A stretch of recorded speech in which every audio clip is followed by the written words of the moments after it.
السلام علیکم دوستانو، هیله ده چې روغ جوړ خوشحاله به یاست. زه کبیر احمد آریان د دې اکاډمیک ویډیو له لارې غواړم تاسو ته یو لارښود په توګه دا ویډیو وړاندې کړم. راځئ نن په دې ویډیو کې درته د اکسفورډ پوهنتون د سکالرشپ د اپلای کولو طریقه وښیم. نو د دې د اپلای کولو طریقې ته لومړی باید په کوم ویب سایټ کې چې دغه د اپلای کولو وظیفه لري، دغه کوم ویب سایټ په هغه کې اکاونټ جوړو. نو د اکاونټ څخه وروسته بیا نور اپلای ډیر اسانه دی. راځئ درته وښیم چې کوم اسناد په دې مرحله کې یا په دې اپلای کولو کې د اړین دي. لومړی باید تاسې په خپل ځان سره ځینې مهم اسنادونه چې ریکامنډیشن لیټرونه دي، د انګلیسي پراغت اسناد، د کمپیوټر پراغت اسناد ټاپل کوي که نه یې، خو هغه کوم شیان چې هغه باید ورته چمتو کړو. نو درته وبښیم چې کوم شیان مهم دي. نو په دې ویډیو کې دا د دې سکالرشپ د اپلای کول د طریقې لومړی برخه ده. نور برخې هم انشاءالله لري دا طریقه چې مکمل اپلای څنګه کولی شو وکړو. نو په دې طریقه کې موږ ګوره دا ریکامنډیشن لیټرونه دي، لاسته راوړنې دي، ګوره د لاسته راوړنې اسناد دي، یا هم عکس دی، یا هم نور د انګلیسي د کمپیوټر اسنادونه دي. دغه شیان باید موږ په دې اپلای کې د ځان سره ولرو. خو ځینې شیان چې که ولرو که نه ولرو پروا نه کوي چې هغه د ټاپل اسناد دي. نو په دې سکالرشپ کې ډېر ښه امتیازات شته. کوشش وکړئ اپلای وکړئ. کامیابه کېدل او نه کامیابه کېدل هغه بیا وروسته کار دی، خو ستاسې چې فقط په دغه اپلای کولو په طریقه پوه سئ یا څنګه کولی سو یو سکالرشپ ته اپلای وکړو، په دا طریقه پوه سئ. دا هم ډېره لویه لاسته راوړنه ده. نو دغه اسناد چې د ګور د کانکور ریزلټ دي ځان سره ولرئ. 12 پاس چې دا عمومي امتحانو کې هلته تاسې ته وایي په عمومي امتحانو کې په کومو امتحانو کې تاسې برخه اخیستې ده. نو دغه شیان ستاسو لپاره مهم دي. ګوره د انګلیش اسنادونه دي، سی وي د یو اکاډمیکه سی وي باید تاسې ولرئ. اکاډمیکه سی وي هم درته تشریح کوم چې کوم سی وي یو اکاډمیکه سی وي ده. او اخري کې که تاسې وینئ ګوره دا د ولنټیر ورک اسناد دا ډېر مهم دي. که چې تاسې په کوم ځای کې یو ولنټیر کار کړی دی، نو ما د خپل ځان لپاره یو ولنټیر ورک اسناد جوړ کړي چې دغه د روغتیا په برخه کې. نو تاسې هم کولی شئ خپل ځان لپاره یو ولنټیر ورک اسناد انتخاب کړئ. ښه، راځو اوس نو په عمومي کې د سکالرشپ ته د اپلای کولو طریقه درته ښیم. لومړی به راسئ ګوګل ته. ښه، ګوګل ته تر راتلو سره لکه څنګه چې تاسې وینئ دغه د هغه سایټ ادرس دی. نو پر دغه ادرس باندې تاسې کولی شئ هغه سایټ پیدا کړئ. د سایټ د پیدا کولو سره به تاسې په دغه سایټ کې اول راجستریشن وکړئ. خپل ځان به راجستر کړئ. د ځان راجستر کولو څخه وروسته بیا اپلای شروع کېږي. نو اپلای به هم داسې قدم پر قدم مخته ځئ. کوشش وکړئ ډېر تلوار مه پکې کوئ، ځکه تاسې کولی شئ په یوه هفته یوه نیم هفته وخت هم په ونیسئ. نو په دغه سایټ دی، په دغه سایټ کې به خپل اول راجستریشن وکړئ. د راجستریشن کولو سره په دې ځای کې تاسې دوه آپشن لري. یو غواړئ د نوماند یا د کاندید په شکل ځانونه ورته کاندید کړئ. یو بیا کولی شئ تاسې په دې اپلای کې ارګنایزیشن کې کار وکړئ. ښه، نو اوس موږ کاندید یو. کاندید په برخه کې موږ نوملیکنه سرته رسوو او خپل معلومات د کاندید په برخه کې ور اچوو. لومړی یوزر نیم چې داخلوو، یوزر نیم لکه د ټیک ټاک یا داسې د نورو اکاونټونو لپاره چې موږ جوړوو، فاصله مه پکې ورکوئ. خپل نوم ولیکئ، خپل تخلص سره ولیکئ، فاصله مه پکې ورکوئ. فاصلې په ورکولو سره به ستاسې هلته یوزر نیم انکورکټ ښکاره کوي.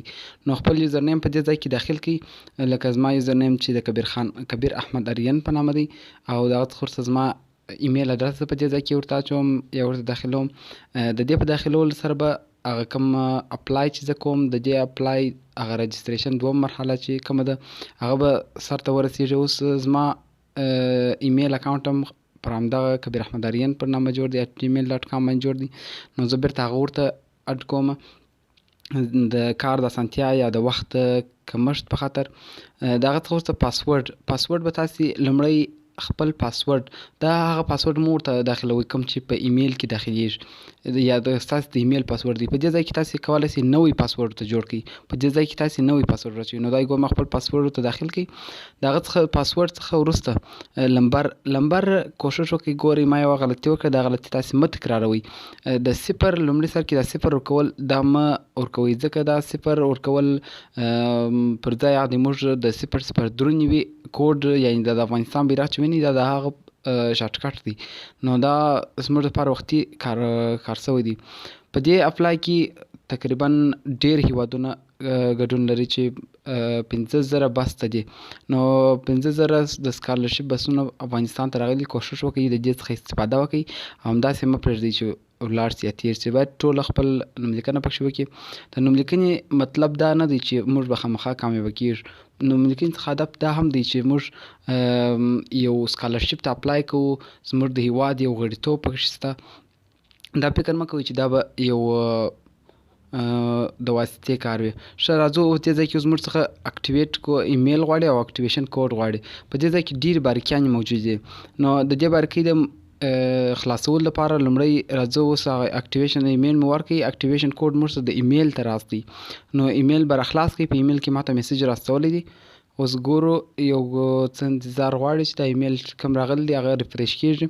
د هغه څخه وروسته ایمیل په دې ځای کې موږ ته خپل اکټیویشن کوډ راکړی. هغه اکټیویشن کوډ هلته پیسټ کوو یا د دې ځای څخه خپله موږ هلته ورولي.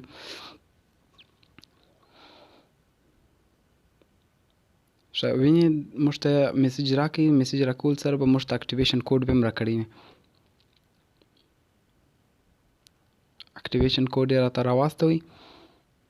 ګوره زموږ اکټیویشن کوډ دی. نو زه اکټیویشن کوډ سلیکټوم. سلیکټول څه اوپن یوریل کې به راخلاص کړئ. یوریل کې بیا چې تاسې کوم ویب سایټ کې دغه مرحله شروع کړې ده هغه ویب سایټ کې ورسره خلاص کړئ تر څو ستاسې مرحله په اتومات ډول ډکه سي یا په اتومات ډول جریان پیدا کړي.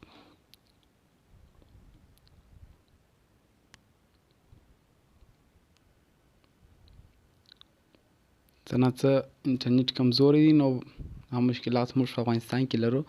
خو خیر خدای مهربانه دی. دغه کسان چې یو وخت د اکسفورډ پوهنتون فارغه راسي کیدای سي د دې ځورېدلي ولس لپاره یو وخت کار وکړي.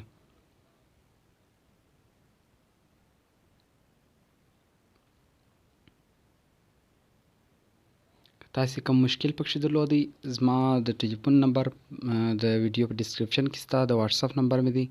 کولی سئ د مشکل زر سره حل کومک در سره کوم تر خپله وسه پورې. دا د اکټیویشن کوډ په اتومات ډول ته راغلی او هغه پسې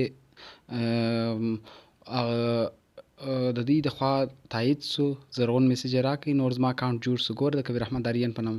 د دې لارې سره تاسې کولی سئ چې خپل پروفایل ډک کړئ. د هغه څه وروسته سټپ بای سټپ د هره مرحله سلیکټ کړئ. په لاندنۍ برخه کې تاته د هغې مرحلې دپاره غوښتنې لري چې دغه غوښتنې به زموږ په راتلونکي ویډیو کې درته ووایي چې څنګه او پر کوم ترتیب دغه شیان ورته اپلوډ کړو یا زموږ معلومات یا زموږ ډیټا چې کوم دغه په کوم ترتیب باید ورته اپلوډ کړو. نو لومړی اکاونټ جوړ کړئ. دغه اسنادونه مکمل کړئ. تر بیا ښه وخت ښې چارې. خدای په امان.